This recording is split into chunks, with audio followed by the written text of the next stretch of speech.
Chapter 70. Luli. At the bottom of the hole lay a cave so cold it immediately leached the heat from Luli's body. She was shuddering as she slid off the rook, the tears that had been running down her cheeks freezing as soon as she fell to the ground. Mazen followed, his face smeared with blood. He stared past Luli at the hole, gaze blank. "Are you stupid?" the great bird bellowed. "Move!" On cue, there came a low groaning sound, and then the sand that had been chasing them down the hole rushed toward them in a torrent. Rija swept them out of the way with a flap of their wing. Luli fell against the cave wall and watched as the sand piled, the mound growing higher and higher until it was a column that went to and through the ceiling. The bird loosed a sigh. Human fools! They began to shrink, their quills softening into skin, the body collapsing until it was a human shape. All of this happened in moments. Luli was amazed when the Ifrit cracked their now very human neck and groaned. They had shifted into the form of a man with high cheekbones, fierce eyebrows, and long brown hair. The injuries hidden beneath their feathers were now gory badges somewhat concealed by plain garments. Regis saw her looking at the wounds and scowled. "What, you look like shit too," they said. "I didn't say anything," she snapped back.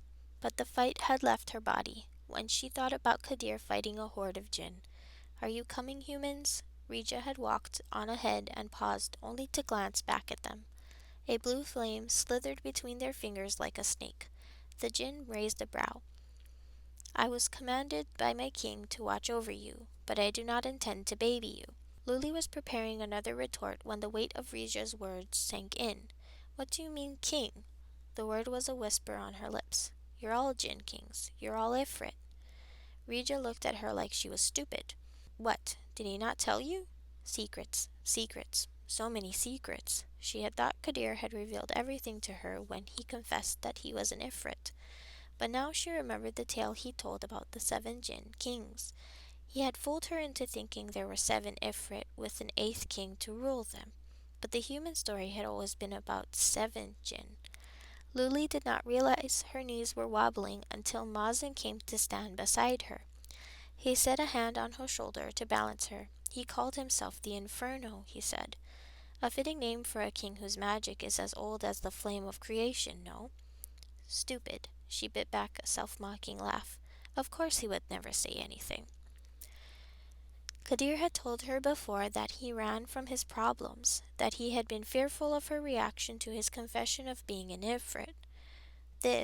What was this but an added layer, another secret? She was already numb to them.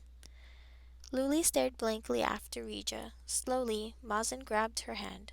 "Come on," he said gently. "Let's go see where we are." Despite his bloodied face, he looked well, not broken. Though the light in his eyes was faded, there was a glimmer of curiosity in them. He had changed, she thought, but then maybe she had too. She allowed him to lead her through the cold cave after Rija. After Mazen had given his condolences to the Ifrit for what was at least 100-year-old grudge, he said, "My name is Mazen, by the way. I am of royal blood, but no longer have any claim to the throne." Rija turned, tilted their head. "Your brother ousted you?" "Yes," Mazen said. "I'm pretty sure he was going to use you to—" He faltered, glanced at Luli. She looked away with a sigh. Why was he looking at her? "To destroy the jinn? The world?" Luli couldn't see Rija's scowl, but she could hear it in their words. What else would a power-hungry fool want but destruction? That was the question none of them could answer. Omar bin Malik was working with jinn to steal Ifrit magic. But why? And to what end? Memories flooded her mind. Dahlia laughing with her in the tavern as she smoked her shisha pipe. Ahmed bin Walid smiling as he twirled her across the diwan. Kadir pressing his forehead to hers. Trust me. How many more people would she lose before the gods were satisfied? Mazen seemed just as uncertain. "I wonder if Aisha knows." His expression fell. "I hope she's okay." "Even though she betrayed you?"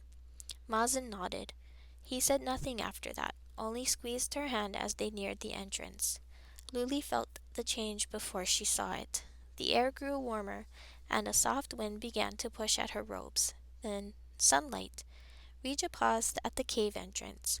Luli and Mazen froze beside them. Gods, Mazen whispered in awe. Where the sky would normally be, there was an ocean. Schools of fish swam through the water like colorful clouds, and water crashed down in the form of waterfalls. Gigantic birds patrolled the air, while down below, gorgeous cities of gleaming silver and gold dotted the vibrant landscape. Welcome, Rija said, to the world of Jinn. Luli clutched the dagger. I'm here, Kadir, she thought, and I'm waiting for you.